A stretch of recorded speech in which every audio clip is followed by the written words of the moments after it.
With infinite complacence, people went to and fro over the earth about their little affairs, serene in the assurance of their dominion over this small, spinning fragment of solar driftwood, which by chance or design man has inherited out of the dark mystery of time and space.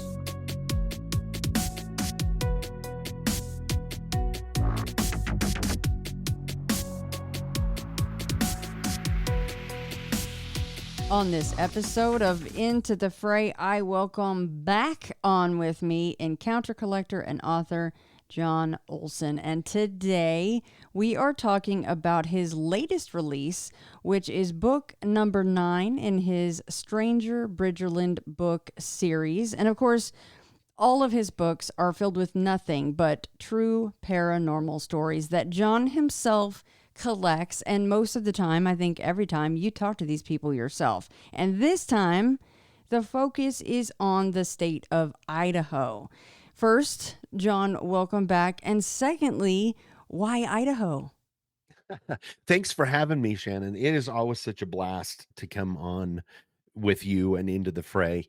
I think it was 8 or 9 years ago. You were the very first person that had me come on any show. So it's always such a pleasure to come in once a year and talk about my new book. And I so much appreciate you and the show. So kudos on an amazing show and letting people like me come on.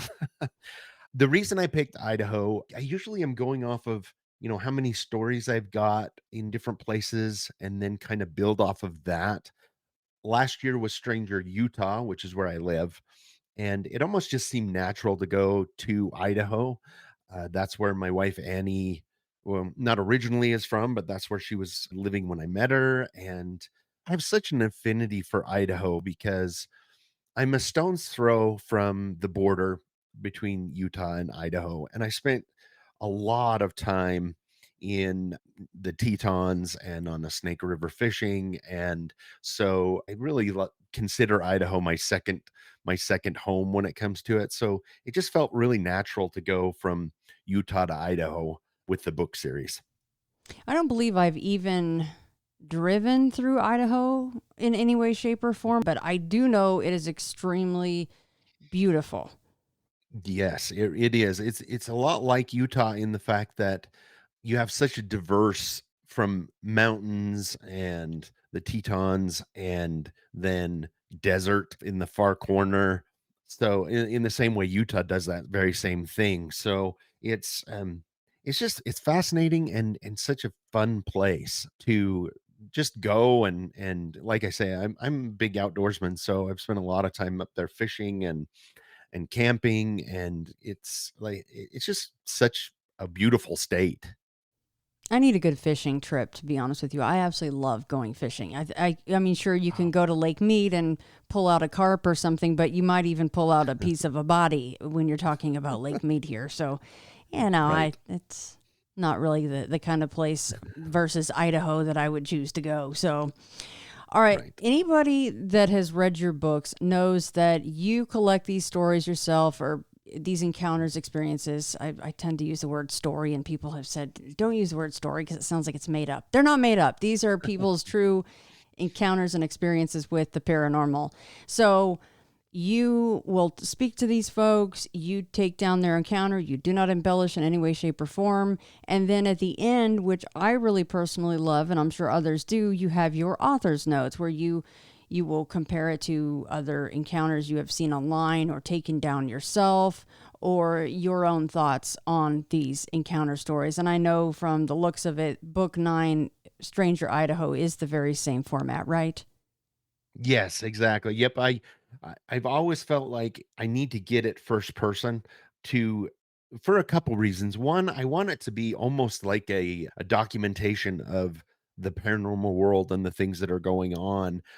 And on top of that, it's just, this, when you're interviewing the person who's had the experience, nobody can get you to that place like those people can. The emotions come up, the feelings come up. And so it's just makes for a lot better storytelling when you can talk to the person and understand, exactly where they're coming from. Oh, that is for sure. That is 100% for sure. So for this one, and I know that some of these are names that they have said, can you please change my name, whatever the case might be. Are these any folks that you or Annie have known personally, or stories that people have been sitting on for a long time? You know how we love those, that they're like, you're the only person I've ever told this to.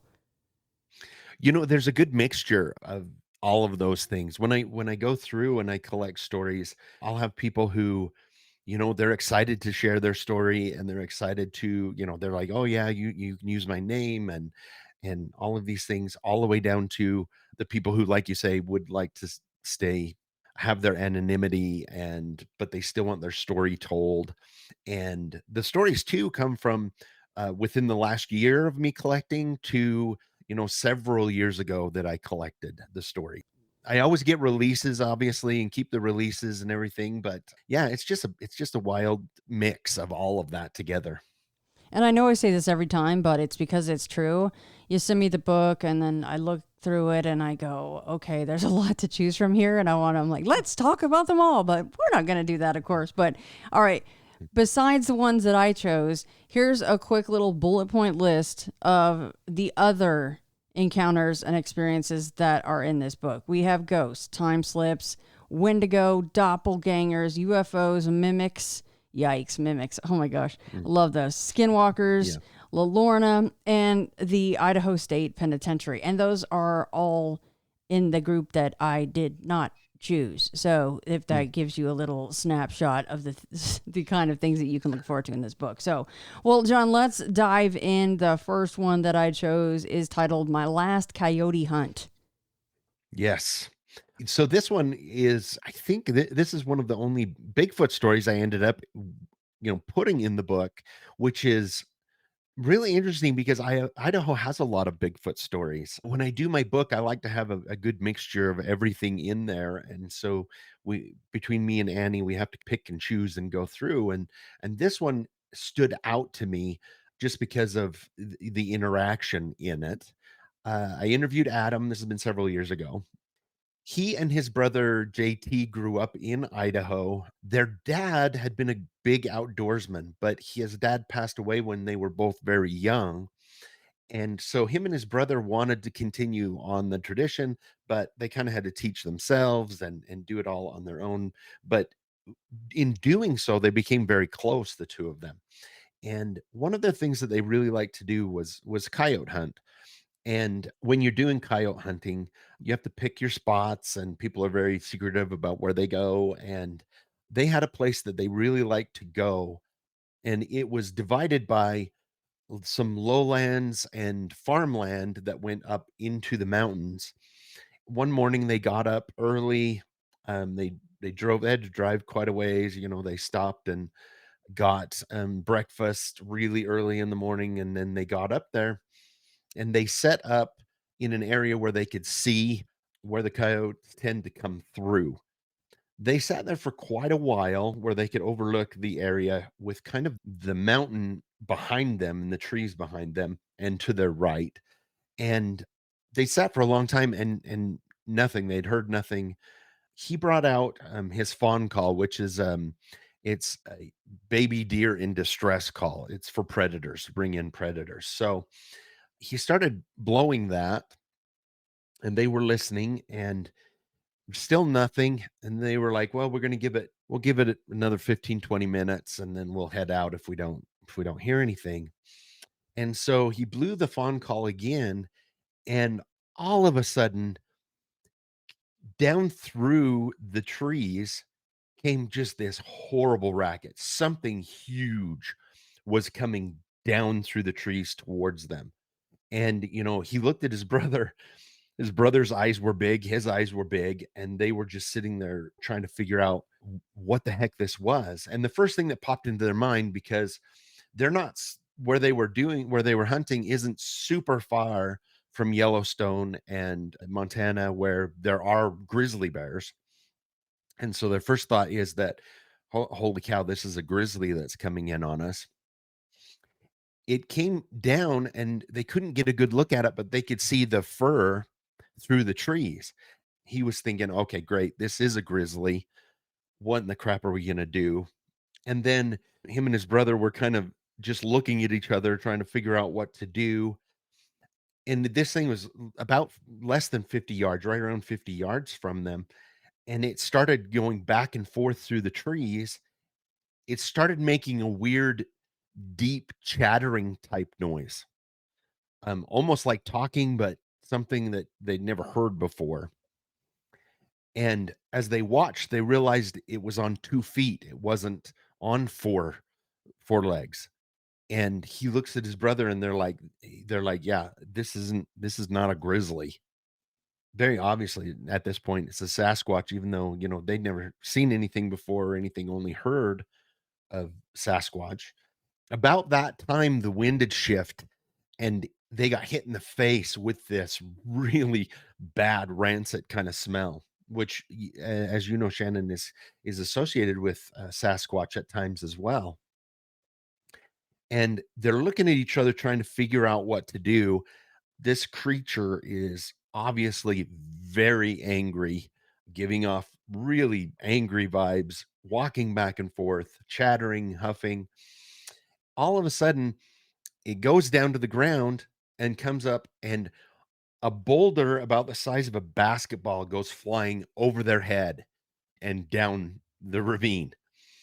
And at that point, the sheer fact that it had the strength to throw something that big that far, they both kind of snapped to, and without even telling each other, they both took off running as fast as they could down the trail, down towards their vehicle. Um, I asked him if they thought if he thought they was following them, and he's like, all I could hear was my heavy breathing and my foot falls and my brother's foot falls, and I have no idea, if it followed us or what. And they got back to the car, really upset, obviously. And yeah, they never did go back to that area, and I don't, and it took them. I don't think they ever did go, not only in that area by a coyote hunting forever. I think it took them 5 years before they decided to do anything like that again at all, and never went back to that area. So, what I really like about that story, and when I talk to him, is it's got a lot of very classic Bigfoot kind of behavior with the chatter that they talked about and throwing a rock. And when I've talked to several people who've talked about the throwing the rock kind of thing, it's very obvious that they could have been hit. He could have hit them with that if he wanted to. It was mostly a get out of here or I'm angry kind of thing. But yeah, it's a pretty cool story. I really like that. Yeah, it's one of those things where you may have ticked a Bigfoot off if you have pacing, chattering, and rock throwing, right? And that's the problem because here's yet another example of your call blasting for one creature and you get another. Hmm. Yep. Exactly. And I've had an experience. It wasn't a Bigfoot, but I was on a deer hunt and I was using a fawn call. It was during the bow hunt, and just to see if I could bring, because you can bring in deer when you do that as well. And nothing came in, but when I turned to leave, going up the trail, a great big mountain lion had walked down behind me and had sat on the ledge behind me, and I never knew he was there. Oh my God. And if a mountain lion can do that, I can only imagine, what Sasquatch, who's, much more intelligent, could get away with in the mountains as well. That So, is terrifying. How far away yeah. from it were you? So I finally got up to leave and started walking up the trail. It was in August, so there was a lot of dust. And that's when I saw the footprints, and they were huge. And he had walked down the trail when I was blowing the phone call. He had come down the trail, and then he was probably 10 to 15 feet tops behind me, Oh, watching. And I never saw him, just the tracks, because his tracks were covering mine. It was very obvious he'd walked down and then gone over to a ledge that was behind me and sat there while I was blowing the call. So I'm really lucky actually that he didn't come closer to try and figure out what it was. Maybe he had winded me and then left. But yeah, that was really scary because I was all alone up there. Probably nobody for miles and miles from me. So definitely scary. Yeah, that's a huge bag of nope. No, thank you. Yeah. That's humbling, right? Yeah. Yep. Well, when you're in your 20s, you feel like you're invincible. So you do things like that where you don't worry. But yeah. Nope. All right, this next one is definitely going to also be a nope. It's called Camping in Hell. Yes, I really like this story, and when I got it from Barbara, and she was telling me about it, it's got such a creep factor to it.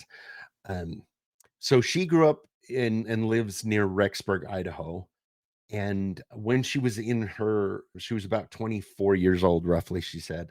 Her and her husband, his name is Kurt, they used to go everywhere hiking and just enjoying the outdoors before they had kids and they had, more adult things going on in life. They would go whenever they could. They drove about 3 hours away to a new spot and way up into the mountains. They hiked back in. Took them about 3 hours too to hike back into this area that they were camping.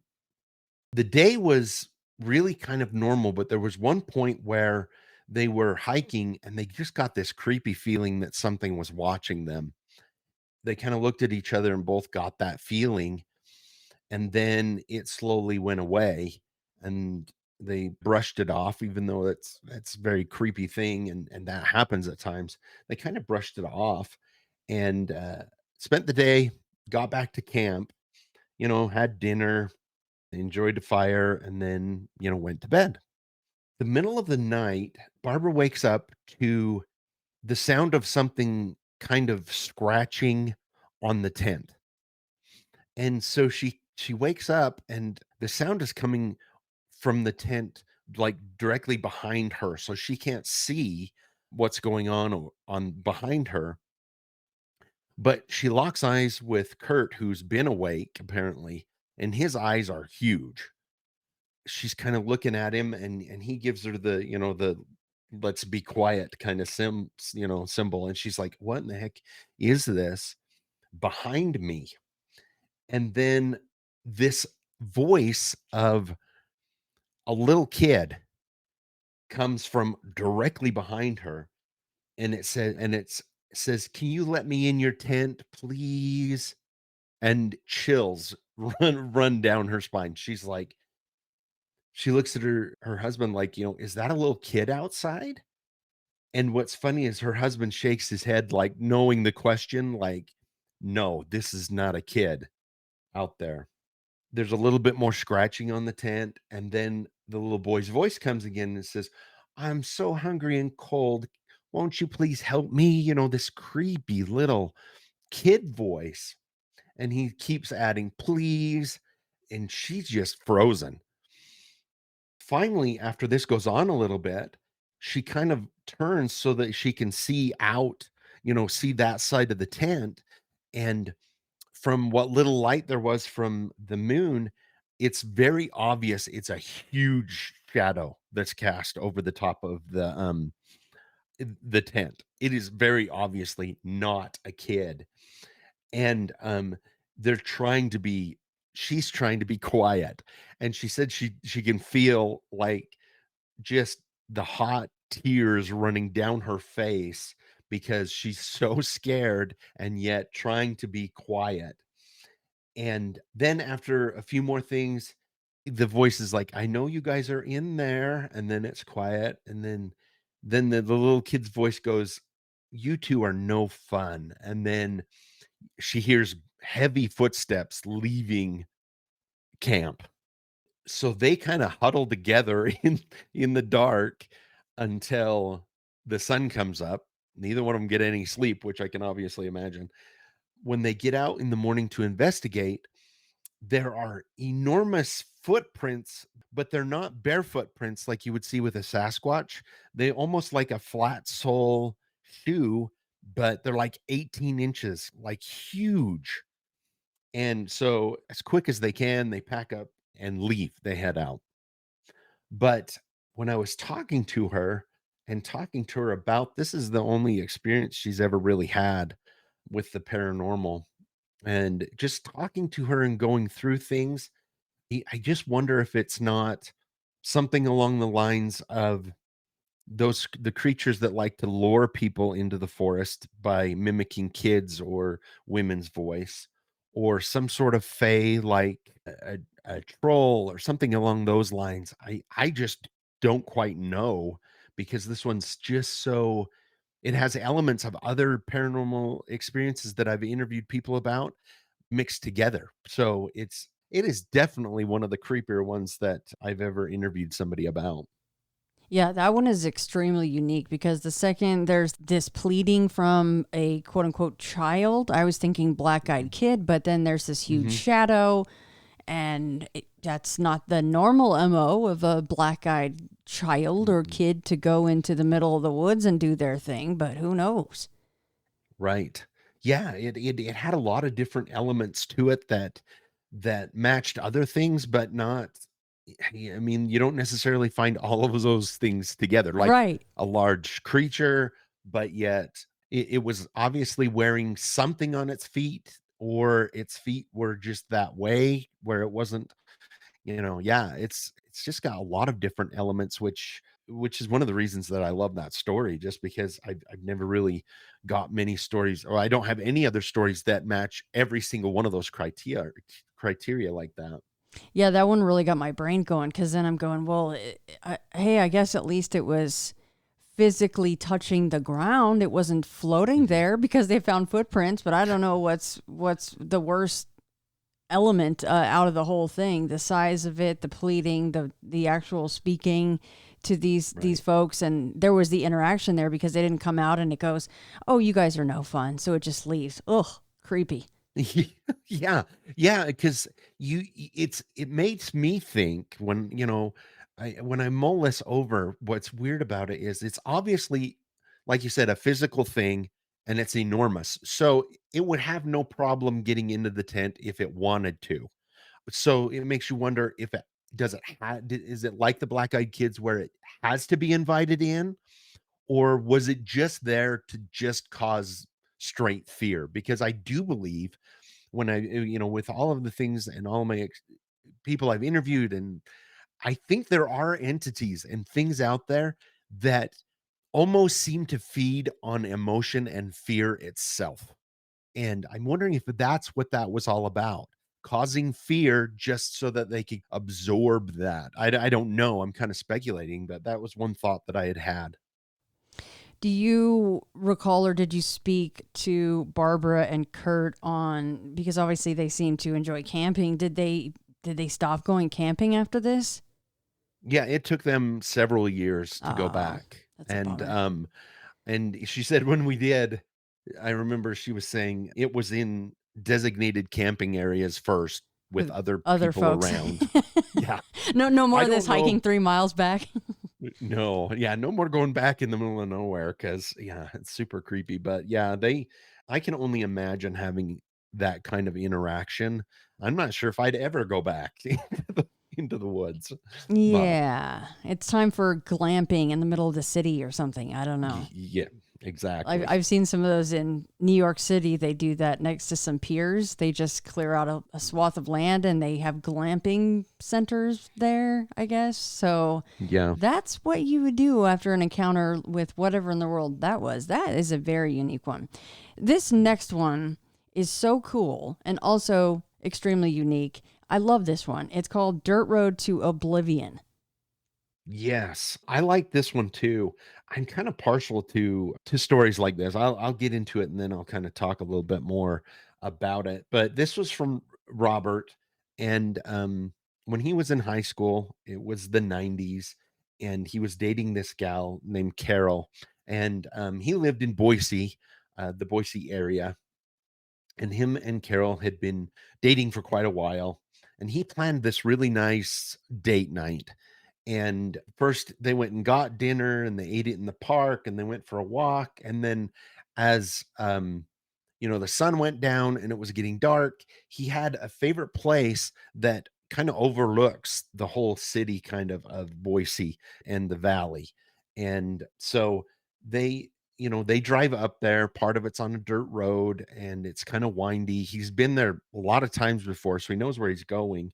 But they pull off and they're trying to get up over this little knoll where you can actually see the valley. And as they're going, you can see they could see the lights of the city and everything kind of reflected up into the sky. As they pull up over the hill, all of a sudden there's a loud kind of hiss and pop. And he said it was so strange because it was almost, in your ears, almost like when your ears pop when you go to elevation, but there was a weird hiss to it. There's just a crunch kind of underneath his car, and all of the lights go out in front of them in the valley are gone. He looks at Carol and she looks at him and he's like, I have no idea what just happened. So he fumbles into his glove box and he has a flashlight and he tells her, I'm going to check the car to make sure I didn't just blow up something in the car. He gets out of the car and the car is no longer on the road. It's on a sagebrush hill. They were just on the road and before, and now they're not on a road. They're the sounds when the sound of the pop happened, suddenly they're not on that road anymore. He's looking out over the valley because he's thinking, well, maybe the power went out everywhere. But in with the moon and everything, it's very obvious that he's overlooking just a valley of trees, the river, sagebrush.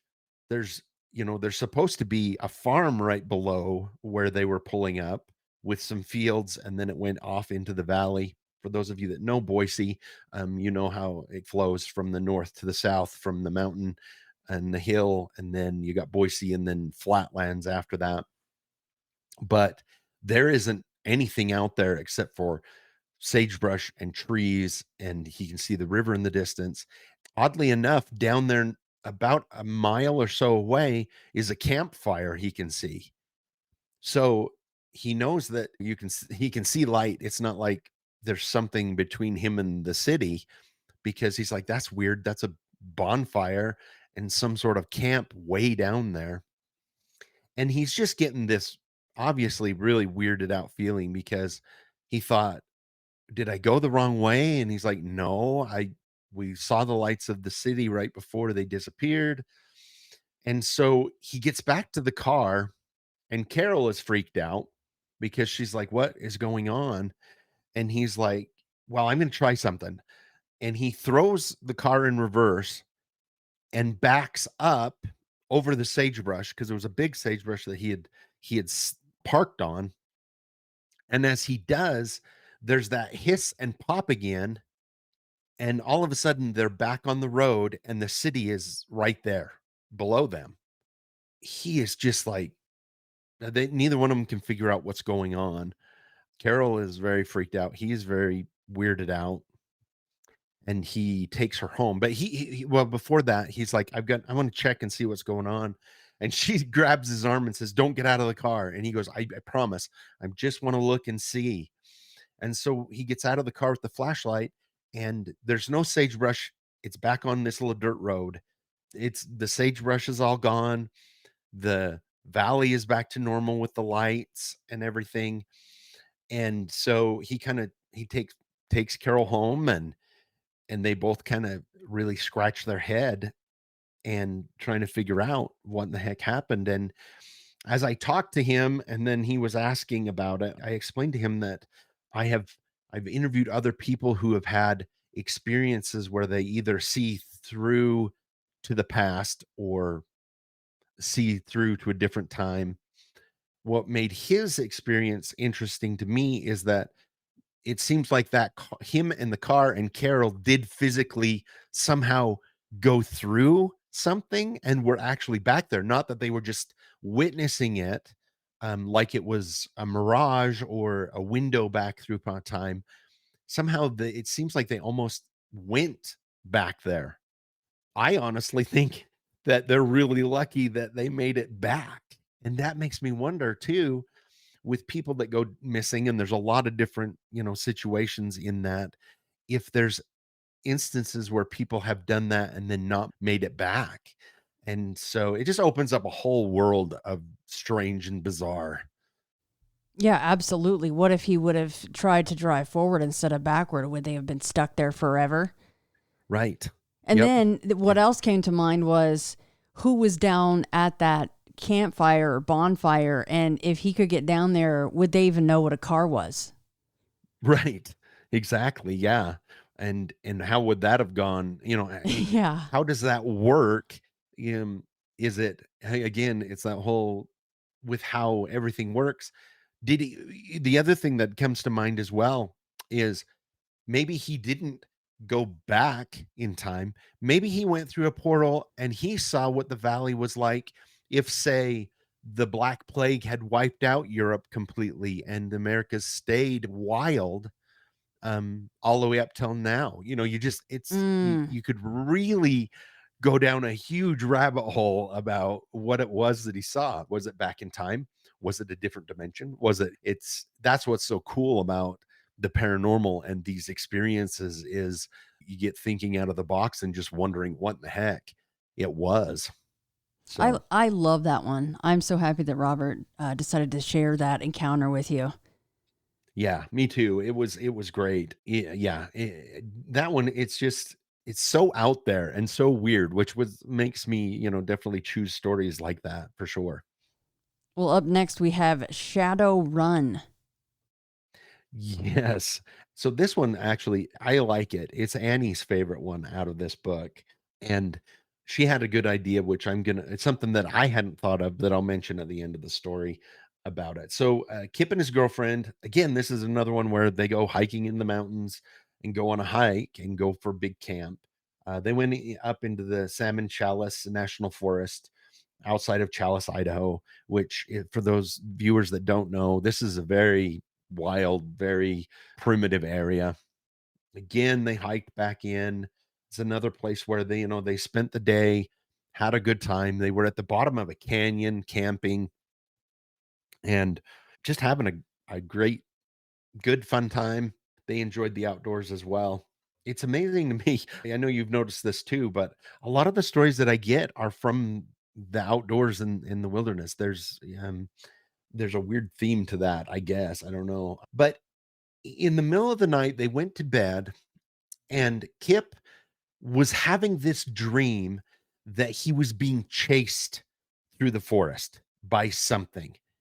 And he says he remembers vaguely about it just being a big something, and is being a very vivid dream. Well, he gets woken up by Jill, who is shaking him awake.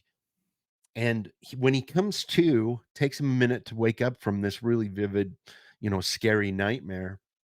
Jill is like, "What is that sound? There's something, something going on." And he's listening, and way up the canyon, he can hear something coming down the canyon. And at first, he thinks it's a microburst.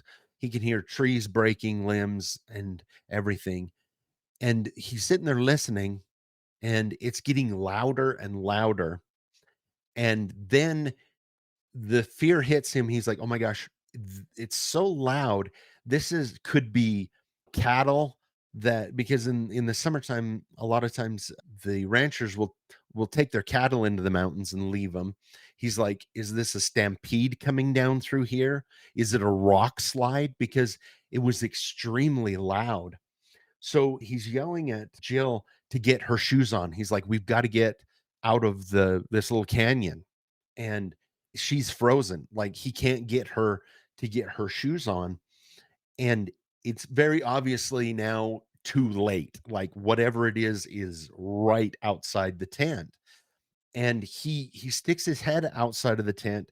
He's expecting to see, like I said, cattle or a rock slide, or even like a deluge. Like, if there was like a rainstorm further up the canyon, this was water.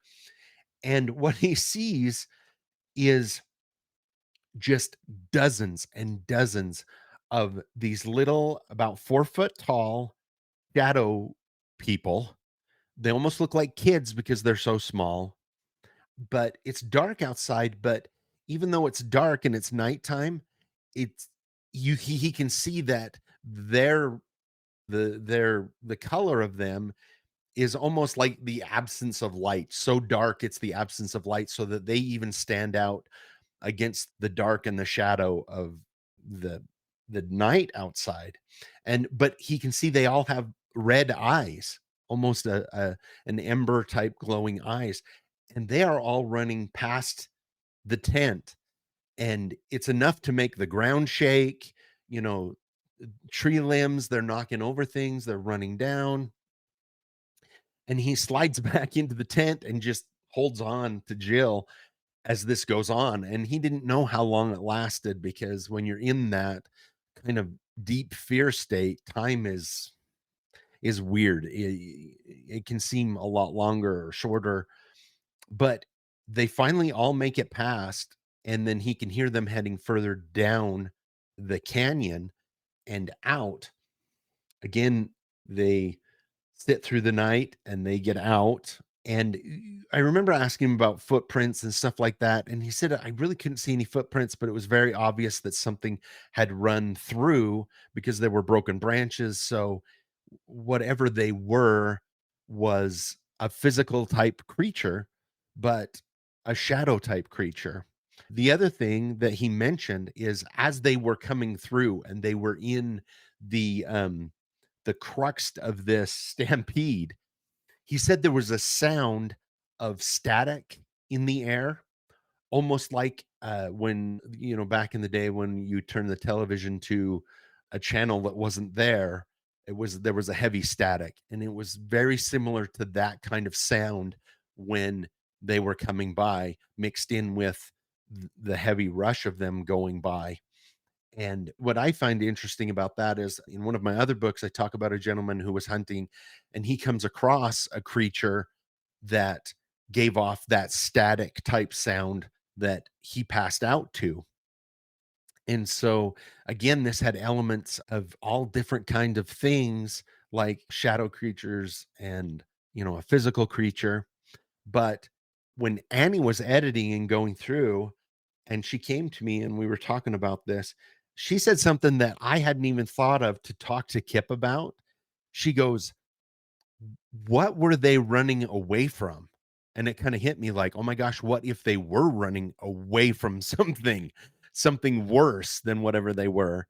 But yeah, it's just kind of, again, it's a head scratcher of, were they coming, going? Were they running from something? What were they? It's just really weird.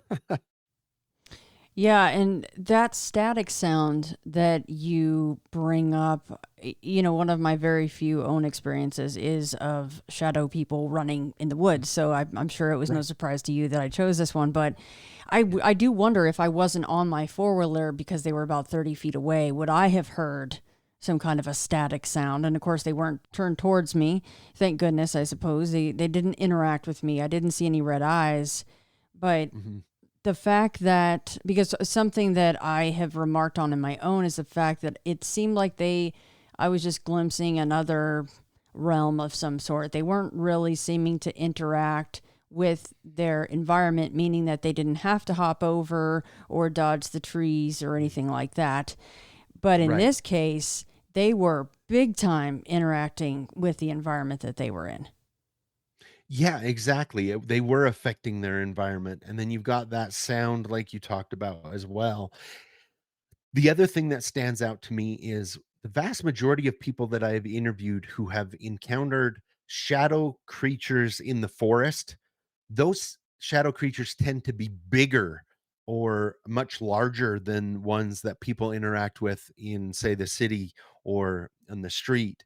Those seem to be human type size, or around an adult size, where a lot of people that I talk to, when they interact with them or have an encounter in the woods, they're extremely big, like sometimes 20 feet tall. But these were small, rather like, kids, 4 feet tall.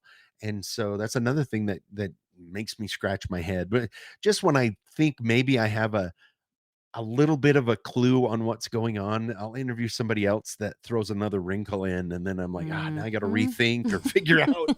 So, Yep. That's why I'm in that same boat. Every time I talk to somebody, I'm like, I'm flip flopping on something that I previously held as a thought on that subject. Yeah. Which I yep. think is important to do. Just we have to stay fluid in this, I think, because we don't know. And I love Yeah. Annie's point of view with that. That did not cross my mind either. Yeah. What in the world were they running so fervently away from? Right. Yeah, I hadn't even thought of that they might have been running away from something. And Yikes. if they were, it had to have been worse than them. So, Yikes. And I think anytime that you're talking about something with red eyes, I immediately just go, that's probably not something great. So I'm assuming those little guys weren't that great. So whatever they're running from is more not great than they were. So yeah. So yeah. last but not least, and let me just say this before I say the title of this encounter story. You have collected some of my all-time favorite, whatever you want to call them, brownies, Mhm. trolls, little person people encounters of all time. Period. That and this is yet another one to add to the list. And like I said, last but certainly not least is this little dude, and it's titled Troll. Yes, and so what's really fascinating about this story too, I interviewed this gentleman, it's been a couple years ago. I'm trying to remember. It's everything kind of molds together, but he never signed my release. And as I was making this, and it was doing this book, and it's in Idaho, and I want to have a little bit of everything in there. I wanted to put this story in, but I didn't have his release. I hadn't heard from him for a while, and I reached out a couple times to contact him and he never got back with me. And so I was like, okay, well, I'll just have to go without it. And probably like 2 days before I was handing this all over to Annie, he emailed me back and said, "Okay, here it is." And I was just over the moon because it's such a weird, cool story. And again, I like to have a little bit of everything in it. And as you know, fae stories or little creatures or whatever are just really rare. I just don't get a ton of those stories compared to the others. So this one was from Arthur. He grew up and again, this is not his name. He definitely wanted it changed. He grew up in a farming community in Idaho in the 60s and 70s. And his dad had a little farm. They were surrounded by little farms and, just not a lot to do at the time. And him and his friends loved to just go fishing down at the creek. And so him and his two buddies go spend the day fishing. He got his chores done early and they take their bikes. They've got their old bikes and they ride off and go fishing for the day. Well, it's starting to get late and he knows, it's time to get home. And so he's about 12 years old, 11 to 12 years old. And him and his buddy, he had a buddy named Ed and one that was named Sam, and they finished up and they get heading home. And at one point, Sam and Ed live this direction and he lives this direction. And so they split up, they break up at that point. The sun's just starting to go down and as he's going home through the fields and well it's the dirt road that goes between the fields and everything, and you get these little gullies out there everywhere where you go down and that's where the ditch is or a spring and that's how they feed the farms. And on about the second one he's going down the dip and he says with his old bike he tried to go as fast as he could down one side so that he didn't have to pedal hard going up the other side. And as he's going down the dip, this rock comes flying out from the brush and it hits his front tire and turns it to the side. And he goes right over his handlebars, throwing, his fishing pole, his fishing tackle everywhere. He skins up his elbows and his knees. And he's sitting there and he's kind of cussing under his breath. He's hurt. He's thinking, where did this rock come from? And he starts hearing this little deep laugh slash giggle coming from the brush. He's like, "Oh, I wonder if it's another kid. I wonder if it's somebody, that's playing a trick on me." And he said he's always had a temper growing up. And so without thinking, he jumps up and runs into the brush to find who threw this rock at him. And as he breaks through the brush right there, there's the ditch that runs from a cul-de-sac type pipe that's in the hill. Standing there, facing away from him into the pipe, is this little guy. He's like maybe 3 feet tall. He's got overalls on, his hands and feet, he's got bare feet and hands. I'm picturing like almost like a hobbit type creature. And he stops dead in his tracks. This little creature had stopped, and then it turned to look at him and had freckles. It was close enough that he could see it had freckles, brown, scruffy hair, a kind of a big, round kind of nose. And it just really, he's frozen because this is not what you expect to see is something like this. And the little guy laughs and grins and laughs at him again. And then the little guy, he points at his knee and then points at Arthur's knee. And Arthur looks down at his knee and he's cut his leg, and there's a good stream of blood that's run down his leg. And he turns back and he sees just as the little guy disappears into the cul-de-sac, giggling again. And he kind of finally comes to, and out of this surreal thing that just happened, he runs back, gets his bike, and pedals home. He's late. His dad's mad at him. He doesn't. The funny thing is, when his dad's wanting to know what's going on, he just says, "Well, I hit a rock and went over and dumped my stuff, and I was hurt, and I left all my stuff there." And even though he knows what he saw, he never tells his dad, because his dad is a very gruff, no nonsense farmer from, the 50s, 60s, World War II vet. And he's afraid he's going to get a whooping because his dad's going to be like, "Well, you're lying." And so he never tells his parents. His dad drove back, got his stuff for him, brought it back. And just the way his dad looked at him, his dad knew he wasn't telling him the whole story, which it adds to this story and the way Arthur is telling me this. Arthur's a much older guy now, and he's a very no nonsense, just old Idaho farmer.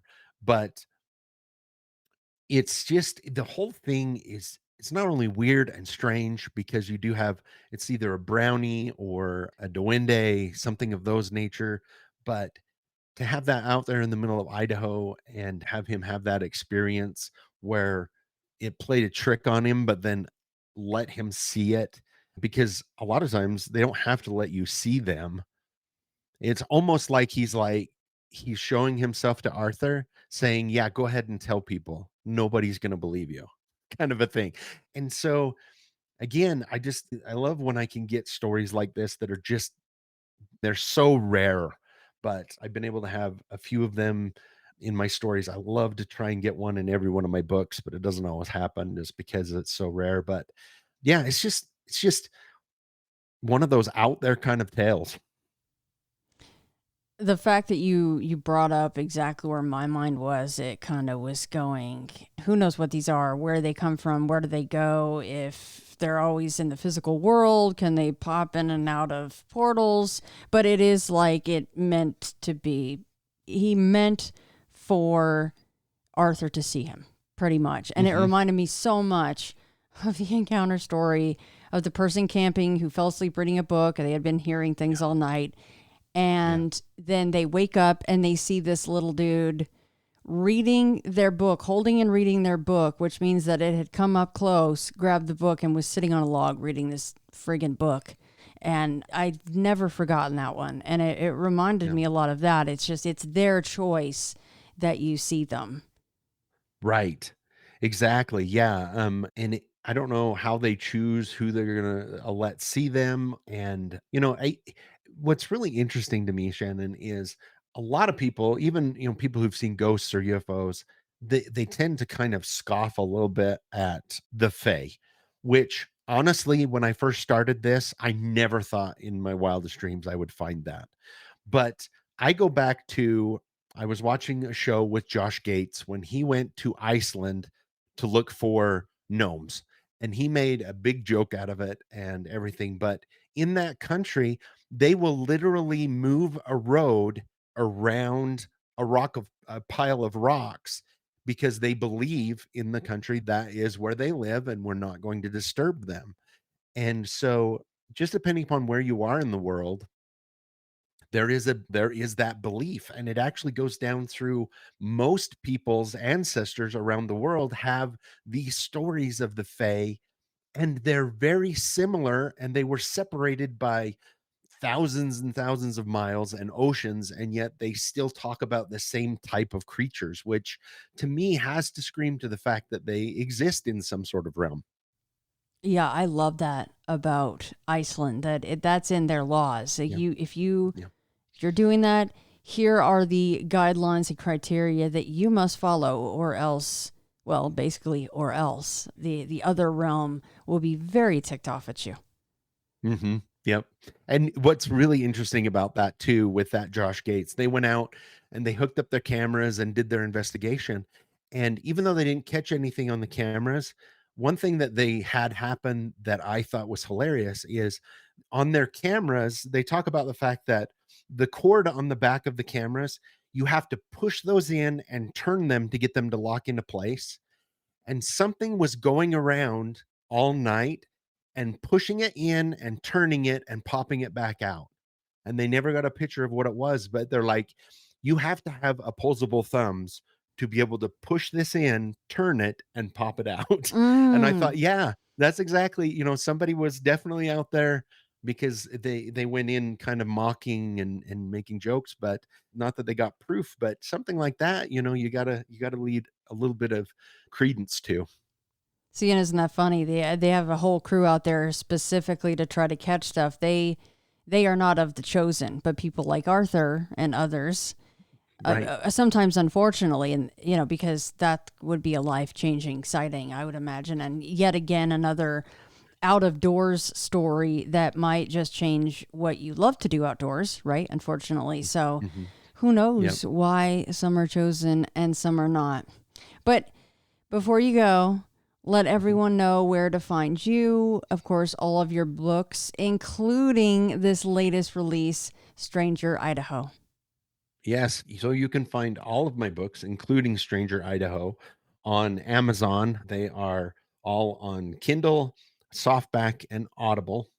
And yeah, so all nine are available there. Whether you like to listen, read on your Kindle, or have, like me, I like to have a solid Hmm. copy in my hand, kind of a deal. They're all available there. And you can contact me. Anybody can contact me at strangerbridgerland.com. I'm still collecting stories. I'm starting to narrow down. I know I barely finished this one, and now I'm narrowing down what state I want to do next. So it'll depend on what stories I get the next little while. But yeah, I just love to hear, if any of your listeners or anybody out there have stories, please contact me. And yeah, again, it's such a pleasure to come on and talk to you again, Shannon. You are Annie and I is one of our best friends. We just love you to pieces, and we think you do such an amazing job. So thank you. Thanks, John. I love you guys too. And honestly, I hope that for the next 8 or 9 years and more, that I will Yeah. be here for you to come on and share more encounter stories, and you have more people getting in touch with you so that you can keep writing these books, because they're some of my absolute favorite encounter stories that I've ever heard, or some of the ones that you have put in your book. So thanks again for coming on, John, and I look forward to the next state that you're going to cover. Thank you so much. Appreciate it, Shannon.